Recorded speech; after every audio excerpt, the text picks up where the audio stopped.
ఈరోజు స్వచ్ఛ భారత్ స్వచ్ఛాంధ్ర కార్యక్రమానికి మరి విచ్చేసిన మన ప్రియతమ నాయకులు గరళాన్ని కంఠంలో పెట్టుకొని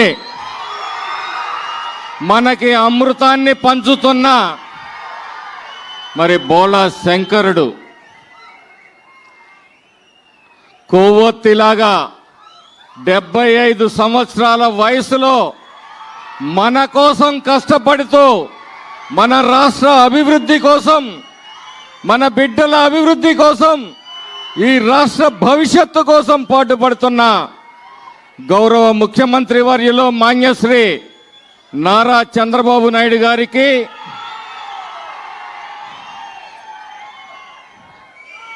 చంద్రబాబు గారి ఆశీస్సులతో అమరావతి రాజధాని నిర్మాణాన్ని తన భుజస్కంధాలపై వేసుకొని మరి మోస్తున్న గౌరవ పురపాలక శాఖ మాత్యులు పొంగూరు నారాయణ గారికి ఒక సోదరుడిలాగా నాకు విలువైన సూచనలు సలహాలు అందిస్తూ నన్ను నడిపిస్తున్న విద్యుత్ శాఖ మాత్యులు మన ఇన్ఛార్జి మంత్రివర్యులు శ్రీ గొట్టిపాటి రవి గారికి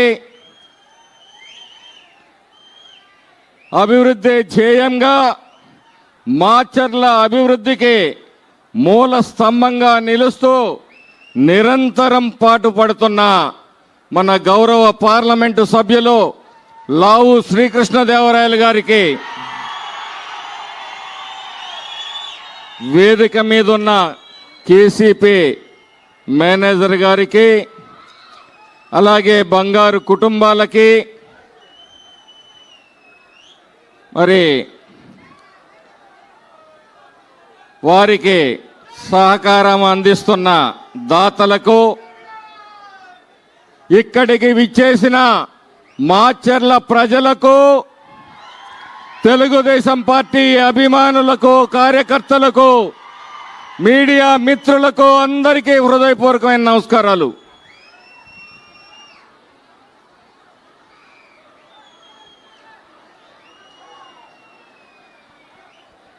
మొన్న జరిగిన అసెంబ్లీ ఎన్నికలు ఒక అరాచకానికి, విధ్వంసానికి, వినాశనానికి, ఒక అభివృద్ధి నాయకునికి, విజ్ఞానమే వికాసంగా భావించే చంద్రబాబు నాయుడు గారి నాయకత్వానికి జరిగిన పోరాటంలో చారిత్రాత్మకమైన విజయం, నభూతో న భవిష్యత్ అన్నట్టుగా ఒక గొప్ప విజయాన్ని అందించిన మీ అందరికీ హృదయపూర్వకమైన ధన్యవాదాలు. అధికారం చేపట్టగానే బాబు గారి ముందు మరి పట్టు కార్పెట్ పరిచిలేదు, ఒక ముళ్ళ దోవ, సమస్యల సుడిగుండాలు, విధ్వంసమైన వ్యవస్థలు, 10 లక్షల కోట్లు పైగా ఈ రాష్ట్రం అప్పుల్లో ఉంది.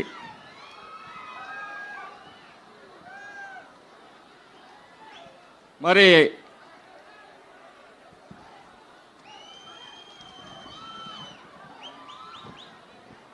కానీ ఆయన ఏ మాత్రం భయపడలేదు. చాలా మంది శాసనసభ్యుడు, మంత్రులు మనం ఏ విధంగా ఈ ఇచ్చిన వాగ్దానాల్ని, ఈ అధఃపాతాళంలో ఉన్న ఆర్థిక వ్యవస్థని సరి చేసుకుంటూ మనం సూపర్ 6 పథకాలని ఎలా ఇవ్వగలుగుతామనేది అందరి శాసనసభ్యులు, మంత్రులు ఆందోళన చెందారు. కానీ ఆయన భయపడలేదు. ఆయన విజనరీ ఆలోచనలకు పదును పెట్టారు, గత అనుభవాలను జోడించారు, పరిష్కారం కోసం శోధించారు. ఇచ్చిన మాట ప్రకారం సూపర్ 6 పథకాల్ని సూపర్ హిట్ చేశారు.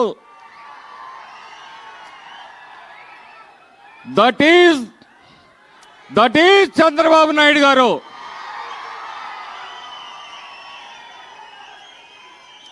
స్వచ్ఛాంధ్ర అంటే కేవలం డ్రైనేజీ చెత్త కాదు. నిజంగా మనం అందరం కూడా ఆలోచించాలి.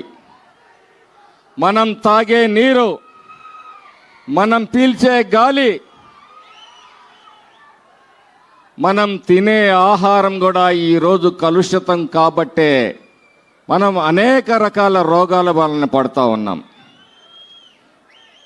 పచ్చదనాన్ని పెంచాలి, పరిసరాల్ని పరిశుభ్రంగా ఉంచుకోవాలి, అంటువ్యాధులు ప్రబలకుండా జాగ్రత్త పడాలి. మరి వీటన్నిటి మీద బాబు గారికి అవగాహన ఉండబట్టే ఈరోజు రాష్ట్రంలో గ్రీన్ ఎనర్జీ ప్రాజెక్టులను తీసుకొస్తున్నారు. అది ఆయన దూరదృష్టికి నిదర్శనం అని చెప్పి ఈ సందర్భంగా తెలియజేస్తా ఉన్నాను. నాడు హైటెక్ సిటీ, నేడు క్వాంటమ్ వ్యాలీ. ఆ రోజు హైటెక్ సిటీ రాకముందు ఎక్కడో ఒకళ్ళు ఇంజనీరింగ్ చదువుకునేవాళ్ళు. బాబు గారి పుణ్యాన ప్రతి ఇంటిలో ఒక ఇంజనీర్ తయారయ్యారు. దేశ విదేశాల్లో ఉద్యోగ ఉపాధిని తీసుకొని మరి కుటుంబాలకి ఆసరగా నిలిచారు, గ్రామాలకు ఆసరగా నిలిచారు. మొన్న బాబు గారి మీద మరి తప్పుడు కేసులు పెట్టి వేధించినప్పుడు ప్రపంచవ్యాప్తంగా ఆ ఉద్యోగులు ఎంత నిరసన తెలిపారో మీ అందరూ కూడా గుర్తుంచుకోవాల్సిన.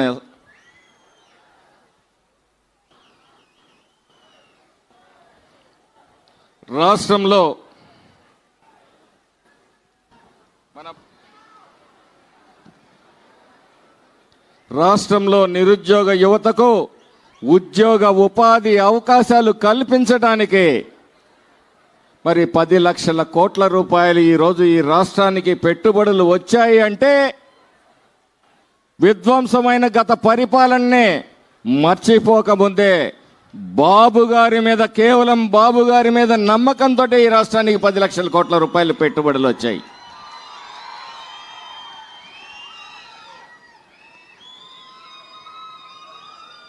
ఈరోజు చంద్రబాబు నాయుడు గారు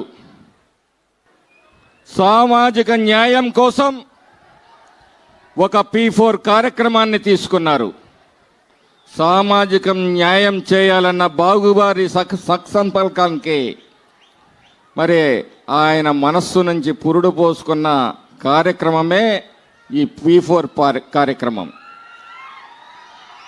అయితే చాలామంది ఇది సాధ్యమా అని ఎద్దేవా చేయొచ్చు, కానీ ఒక్క మాట చెప్తున్నాను, ప్రతి గమ్యం కూడా ఒక్క అడుగుతోటే మొదలవుతుంది. ఆ తొలి అడుగు ఈ ప్రపంచ చరిత్రలో మొట్టమొదటగా బాబు గారే వేశారని చెప్పేసి ఈ సందర్భంగా మీ అందరికీ గుర్తు చేస్తున్నాను.